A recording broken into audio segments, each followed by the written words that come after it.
The young man trudged along the cold road, where the autumn wind tore the last leaves from the trees and threw them into the mud. The sky was heavy and low, and it seemed as if the whole world was pressing down with a gray weight.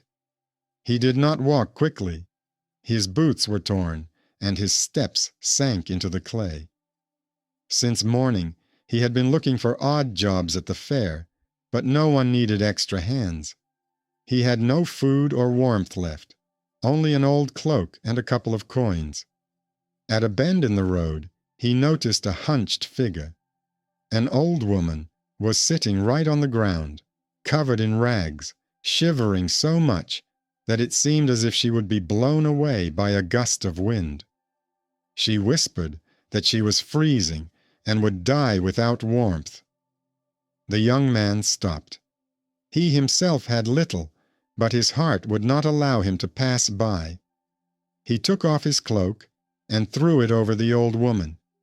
In addition, he handed her a piece of dry flatbread that he had been saving for the evening. The old woman took the gift, raised her head, and the young man noticed that her fingers glowed with a reddish light, as if a fire was smoldering in them. Her gaze became sharp and commanding. Her voice changed, becoming even and confident. She said that she had long been searching for a heart that had not been hardened by need. His action opened up a path before him that people do not suspect. Before his eyes, the road changed. Where a moment ago there had been fog, now stood a stone bridge leading to a hill. On the hill stood a castle with tall towers.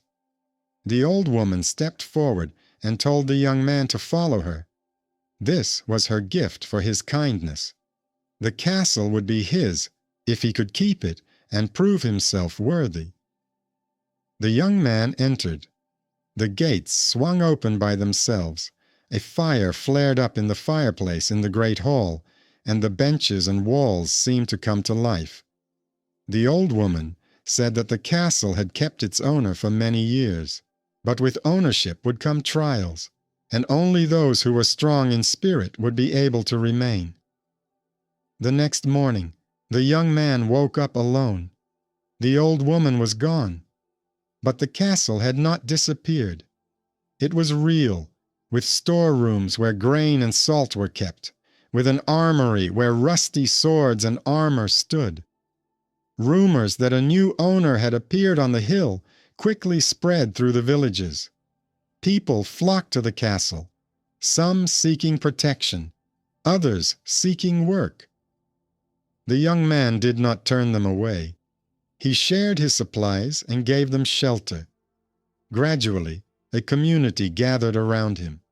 For the first time in many years, the castle came to life. The sound of hammers could be heard in the courtyard again. Smoke rose from the chimneys, and people sat on the benches once more. Among those who came was a girl, the daughter of a widowed blacksmith. She knew the craft and knew how to repair iron. The young man allowed her to stay, and over time she became the person closest to him in the castle. But not everyone was happy with the changes. The baron from the neighboring castle felt that his lands had been taken away from him. He sent a messenger demanding that the young man leave the castle. When he refused, the baron promised to come with his soldiers. In those days, the young man often thought of the old woman. He thought he saw a light flickering in the windows at night. Once, he clearly heard a voice telling him that he had a hidden gift that he did not yet know about. The baron would be only the first test. The young man began to train with a sword. No one believed that a simple boy could fight, but he was persistent. Even an old warrior, who had joined him after fleeing the baron's retinue, acknowledged that the young man had a special talent. Soon, the baron arrived with his warriors. The young man led his people into battle. That day, he displayed a strength he himself did not expect. His sword moved as if it chose its own targets. The baron lost many men and retreated. The people, who had previously been oppressed, began to side with their new master. After the victory, the young man found an ancient seal with a coat of arms in the castle dungeon. It bore the same flame he had seen in the old woman's hands. Rumor had it that long ago the Duke had lost his son during a time of turmoil. No one knew if the child had died or been hidden away. The young man thought about his mother, who had come to the village from far away and never spoke of her past. He felt that the answer was closer than it seemed. After the first victory, life in the castle changed. People who were used to fearing the barons and their retinues saw that a simple young man had managed to defend them. Now people came to him, not only from neighboring villages, but also from distant places. They brought grain, helped build fortifications, and the castle on the hill gradually became a stronghold for those who sought justice. But the joy was not complete. The young man was tormented by thoughts of the seal with fire. He often looked at it, held it in his hands, and felt a strange warmth. Each time, he felt that the seal contained memories that did not belong to him, but were connected to him. The old people in the village said that the ducal family to which this sign belonged had disappeared many years ago. The Duke lost his heir during the turmoil, and since then the lands had passed to neighboring barons. No one knew what had happened to the child. The young man wondered more and more whether he himself was connected to this story. His mother, who had died several years ago, had always hidden her past. She only said that she had come to the village alone with a small baby and never opened her heart to anyone else. One evening, a stranger came to the castle. He was wearing a worn cloak and behaved modestly, but his eyes were attentive. He said that he had heard about the new owner of the castle and would like to offer his services. The young man noticed that the stranger's hands were not ordinary. They showed skill, as if he had been holding weapons all his life. The stranger called himself Godfrey.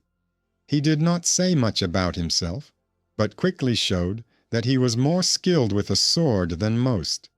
The young man allowed him to stay. Several weeks passed, and one night Godfrey spoke up. He said that he had been searching for traces of the ducal family for a long time, and that the coat of arms on the seal confirmed that the young man was related to them. Godfrey knew more than he said, and there was something in his words that made him believe him. The young man listened to him, but was in no hurry to agree. He did not want to build his future on empty guesses, and yet thoughts of his mother never left him. Soon new trouble came. The baron, who had retreated after the first battle, did not give up. He joined forces with another lord and marched on the castle again, this time with double the strength. The people in the castle were alarmed. Some suggested fleeing, but the young man refused. He said that the castle was their home, and if they left, they would never find another place like it. When the enemies approached the walls, the siege began.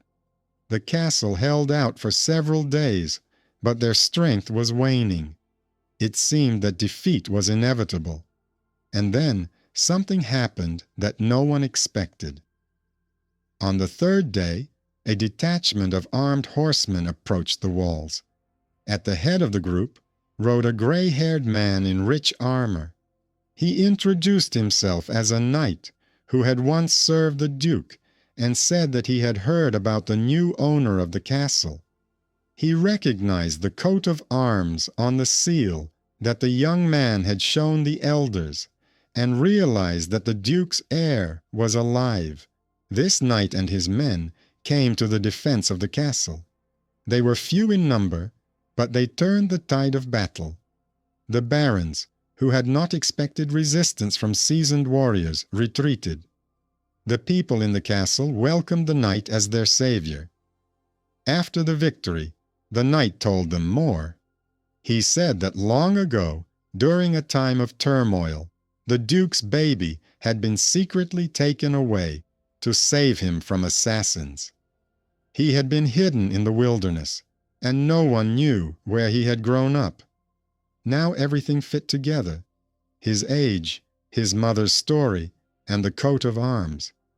The young man realized that his life would never be the same again, but he felt no joy. With this new knowledge came a heavy burden, for if he was indeed the heir, then not only riches awaited him, but also the debts of his family's past.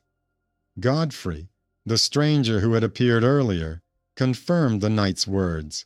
He said that he himself had participated in the search for the heir, and had been following the trail for a long time. Now he was sure the young man was the lost son. The people in the castle began to look at the young man differently. For some, he was a savior; for others, an heir to be honored. But he himself remained the same, a guy who once took pity on an old woman on the road. Meanwhile, the old woman who had given him the castle appeared in his dreams again. She said that the journey had only just begun. The castle was a test, not a reward. He had to learn to be the master, not only of the walls, but also of the fates of those who came to him. After the second victory, the castle on the hill no longer seemed like a random shelter. It became a fortress where people from the surrounding area flocked. Peasants and their families crowded at the gates, many of them bringing their last grain in exchange for protection. The young man accepted everyone, even though he knew that supplies were dwindling and the new harvest would not come soon. The knight who had named him the duke's heir remained at the castle. His name was Oswald. He told how he had served the duke and how he had tried to save the baby on the night the enemies broke into the castle. Oswald claimed that he saw the child's features in the young man. He said that blood cannot be denied, and that sooner or later the other lords would recognize him. But the knight's words divided the people. Some believed that the young man was indeed the heir, while others feared that this would bring new troubles. After all, the neighboring barons would not want a legitimate claimant to land and power to appear. Meanwhile, Godfrey, the wanderer, was behaving more and more mysteriously. He often left at night and returned at dawn. Sometimes he was found in the dungeons, where he studied the ancient walls. When the young man asked him why he was doing this, he replied that the castle held secrets, and not all of them were safe. One day, something strange happened in the castle. In the evening, a package was found in the storeroom, a chest that no one had brought. The castle was locked. The guards saw no strangers, but the chest was right by the door. When it was opened, there was a doll made of straw and rags inside. A coat of arms with fire was painted on its chest. The doll seemed to be mocking, showing that someone knew the young man's secret. From that day on, misfortune began. Several people in the castle suddenly fell ill, and a dead bird was found in the well. The elders whispered that it was witchcraft. The young man remembered the old woman who had given him the castle. That night, she had said that the castle was full of shadows. Now he understood her words. The castle truly held not only walls, but also someone's will. Godfrey admitted that he had seen similar signs before. He said that there were forces that did not want the duke's heir to return. Someone was setting traps, and the doll was just a warning. Despite the anxiety, life went on. The girl, the blacksmith's daughter, was increasingly close to the young man. She helped repair weapons, cared for people, and remained courageous even when many lost faith. A quiet affection developed between them. but neither of them spoke of it. Soon, a new trial came. Rumors spread through the villages that the young man had sold his soul to a witch, and that it was witchcraft that allowed him to hold the castle. People who had recently been ready to follow him now began to whisper. Some even tried to leave. The young man understood. The enemy was acting cunningly, destroying trust. He gathered the people in the courtyard and said that he did not know who was spreading the lies, but if anyone did not want to follow him, he would not force them to stay. Still, most of them remained because they saw him as their protector. That night, he dreamed of the old woman again. She said that he had received the castle for his kindness, but he would have to fight for trust himself. She hinted that there was a traitor nearby who was playing a double game. The next morning, suspicion fell on one of Oswald's warriors. They found a mark on him, similar to the one on the doll. Oswald swore that his warrior was innocent, but the evidence said otherwise. The young man did not want bloodshed, but he understood that weakness would destroy trust. The warrior was expelled from the castle, and this only increased the tension. Since then, life had become like a constant tremor. Every day brought minor disturbances. Doors opened by themselves. Footsteps were heard in the dungeons. People lived in fear. And then a turning point came. The young man decided to go down to the lowest halls of the castle, where no one had been since his grandfather's time.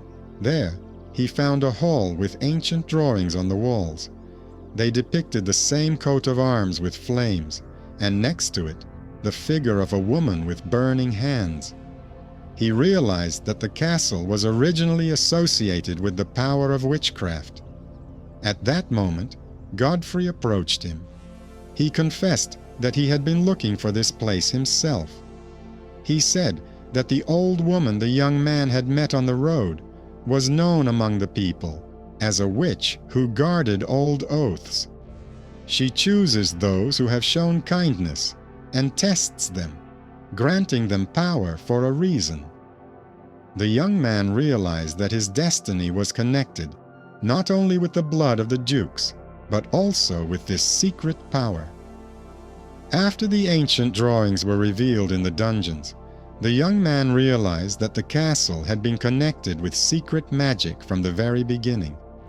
This explained both the presence of the witch and the strange events, but with this realization came fear. If the power of the castle was inextricably linked to witchcraft, would he be able to maintain the trust of people who were accustomed to fearing everything they did not understand? Godfrey spoke cautiously. He said that power itself is not evil. It all depends on who wields it. But people judge not by deeds, but by rumors. That is why the enemy spread stories about witchcraft. There was another murmur at the council in the courtyard. Several peasants said they were afraid to live under the same roof as the cursed castle. The blacksmith's daughter was the first to speak. She said she had seen the young man in battle and at work, and he was nothing like an evil sorcerer. Her words restored the faith of many. But at night, the alarm grew stronger. A guard was found with his throat cut. Someone had scratched a sign of fire on the wall nearby.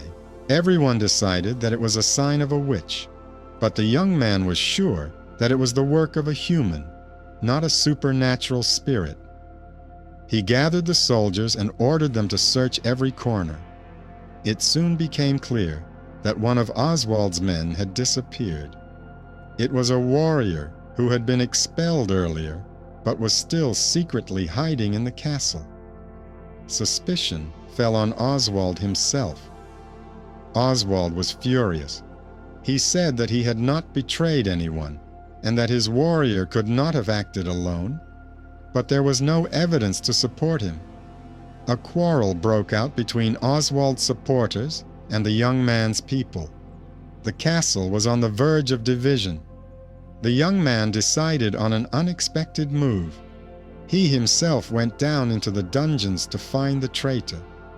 There, among the stone walls, he heard voices. One of them belonged to Godfrey. The young man hid and listened. Godfrey was talking to someone invisible. He said that the young man was gaining strength too quickly, and that it was time to test him for real. The young man stepped out of the shadows and demanded an explanation. Godfrey was not embarrassed. He said that he had never been a simple traveler. He had been sent by the witch herself to watch and test him.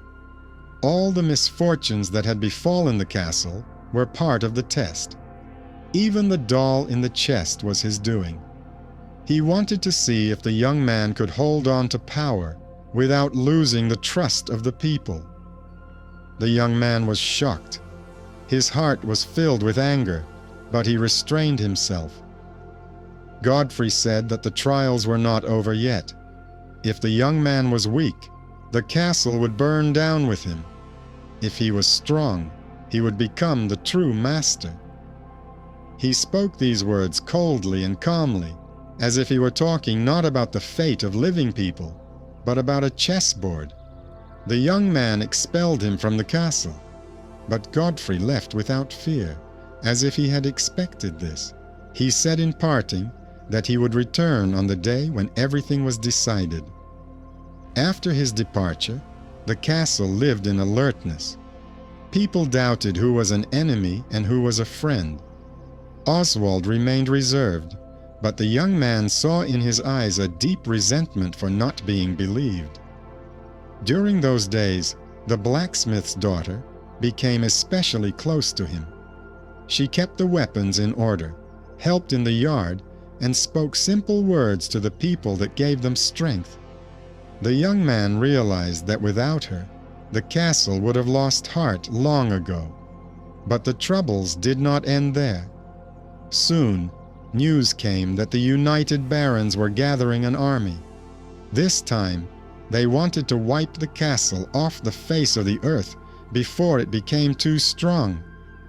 The young man understood that the battle would be decisive, but he also understood that the enemy was still inside the castle. And then something happened that turned everything upside down. One night, he saw the old witch again. She did not appear in a dream, but right there in the great hall, where a fire was burning in the fireplace.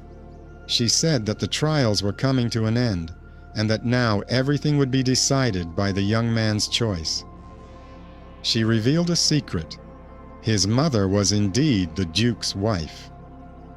On the night the castle fell, she fled with her baby and found refuge in a village. But her enemies learned of her escape, and to protect her son, she made a secret pact with the witch. The price of the pact was her life, but the child survived. The young man froze. Everything fell into place. His mother had kept silent about the past, not because she was ashamed, but because she was protecting him. The witch said that now he had to decide. Would he remain the master of the castle, accepting his heritage of blood and magic, or would he refuse, and then the castle would disappear as if it had never existed? With these words, she vanished, leaving him alone with his choice. After the witch's words, the young man sat silently by the fireplace for a long time. His chest felt heavy, as if a stone were pressing down on his heart. Now he knew the truth. He was not just the accidental master of the castle, not just a guy who took pity on an old woman. He was the heir to a family that had disappeared in the flames of turmoil, and it was the witch's magic that had allowed him to survive. But at the same time, he understood that a decisive battle lay ahead, and there was no avoiding the choice. The next morning, he gathered the people in the courtyard. He told them the truth about his origins and what awaited them. He said that he was not going to hide, and that the castle would be their home if they wanted it to be. He added that those who were not ready for the coming battle could leave without fear or condemnation. Some left, but most stayed. Among them were women, children, and old people who knew that outside the castle walls only slavery awaited them. For them, the castle was not only a fortress, but also a source of hope. Soon, the sentries reported that the Baron's army was approaching. Hundreds of warriors were moving toward the hill. They outnumbered the castle's defenders many times over, but those who remained were determined. Oswald stood next to the young man and said that it was a knight's duty to fight to the end. He admitted that he had been wrong to doubt, and now he was ready to die alongside him. These words restored the trust between them. The blacksmith's daughter worked tirelessly. She forged arrowheads, repaired armor, and encouraged people. Her hands were covered in soot, but her eyes shone when she looked at the young man. And yet, the anxiety did not go away. The young man felt that there was still a traitor hiding inside the castle, and the traitor could strike at the decisive moment. On the night before the battle, something unexpected happened. A horseman arrived at the castle. His armor was richly decorated, and he looked like a nobleman. He said that he had heard about the rebellious heir and had come to help. He had a small but well-armed detachment at his disposal.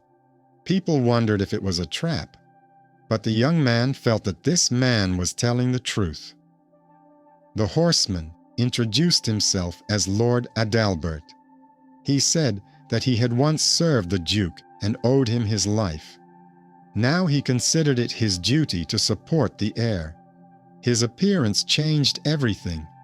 Although there were still fewer people, they found hope.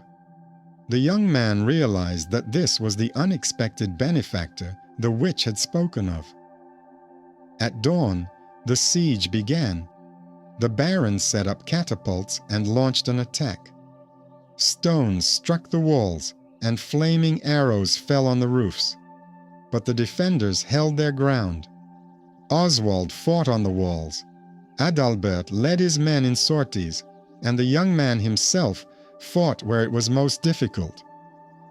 By evening, the battle had reached its peak. It seemed that their strength was running out. And that was when the traitor struck. One of the trusted guards opened the secret gate and let part of the enemy army in. Panic broke out in the castle. People rushed about. Women and children hid in the cellars. But the young man did not lose his composure. He grabbed the banner with the emblem of fire and raised it above the courtyard. His voice was heard by all. He said that this day would decide the fate of them all, and if they fell, they would fall together as free men. His words and the banner restored the people's strength. They rushed into battle, and the courtyard descended into chaos. At that moment, the young man felt a strange power awakening within him. His hands seemed to burn, and his sword flashed so brightly that his enemies recoiled. No one could stand against him. When the barons saw their warriors dying one after another, they ordered a retreat. The army scattered, and the castle stood firm. After the battle, the traitor was found dead in the courtyard. It was the same exiled warrior whom the young man had once spared. This was a lesson. Kindness had saved him at the beginning of his journey, but excessive trust had nearly ruined everything. People cried with joy and hugged each other. The castle had stood firm, and now everyone knew that behind its walls there was a force that could not be broken. The young man looked up at the towers and thought that there were still many trials ahead. But now he knew he was not alone. Those who believed in him were nearby, and that was more important than any blood or magic. After the victory over the united army, silence reigned in the castle. But it was not a light-hearted joy. but the silence after the storm, when everyone understood that there was still much ahead. People gathered the bodies of the fallen, women bandaged the wounded, children helped carry water. Everyone in the castle had made their choice and remained here not out of coercion, but out of faith. The young man went out into the courtyard and stared at the banner with the coat of arms of fire for a long time. Now he had no doubt. This was his sign. The blood of dukes flowed in his veins, but that was not enough. He had to prove not only his ancestry, but also that he was worthy of being the master. At night, he saw the witch again. She sat by the fireplace in the great hall, like a mistress who had returned home. Her hands still glowed with red flames. She said that the trials were over and that he had passed them. The castle belonged to him, and no one could take it away from him anymore. But the young man did not feel like a winner. He said that people had died because of her games. The witch replied calmly, "Trials always require sacrifice, and if he had failed, it would have been better to destroy the castle than to give it to someone weak." He realized that the witch herself was neither an enemy nor a friend. She was the guardian of an ancient power who chose whom to entrust with the legacy. She tested him not out of malice, but because that was her role. At dawn, the young man gathered the people in the courtyard. He said he would not hide behind someone else's name. He would not be just the duke's heir or the witch's plaything. He would be the master of the castle, which belonged to everyone who lived within its walls. The people greeted his words with shouts of approval. Even Oswald and Lord Adalbert bowed their heads. They understood that before them was no longer a poor young man from the road, but a leader worth following. In the weeks that followed, life gradually returned to normal. New fortifications were built in the castle. The fields in the nearby villages began to be plowed, and for the first time in many years, children laughed without fear. The blacksmith's daughter never left the young man's side. She helped him with his work, and in the evenings they sat by the fire and reminisced about everything they had been through. A quiet but strong bond developed between them. People whispered that the lord of the castle would soon marry, and everyone waited for that day, as if it were a holiday. And yet one conversation remained unfinished. The young man went down into the dungeons again, where he had once seen Godfrey. There, among the stone walls, he found the same witch. She appeared as if she had been waiting for him. He told her that he was grateful for the gift, but that he would no longer allow her to play with people's destinies. She smiled and said that she would no longer interfere. The castle was now entirely his, but she left one last warning.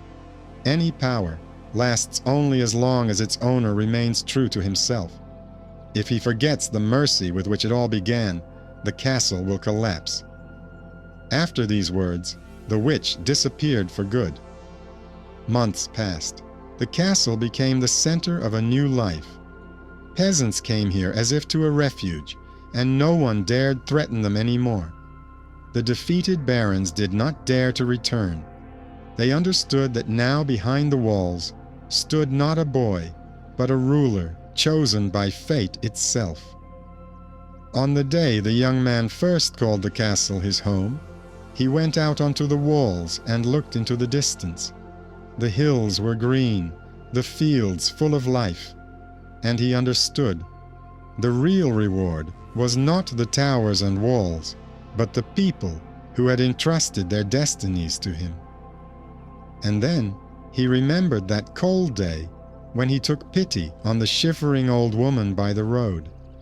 It all started with a simple act, and it was this choice that changed everything.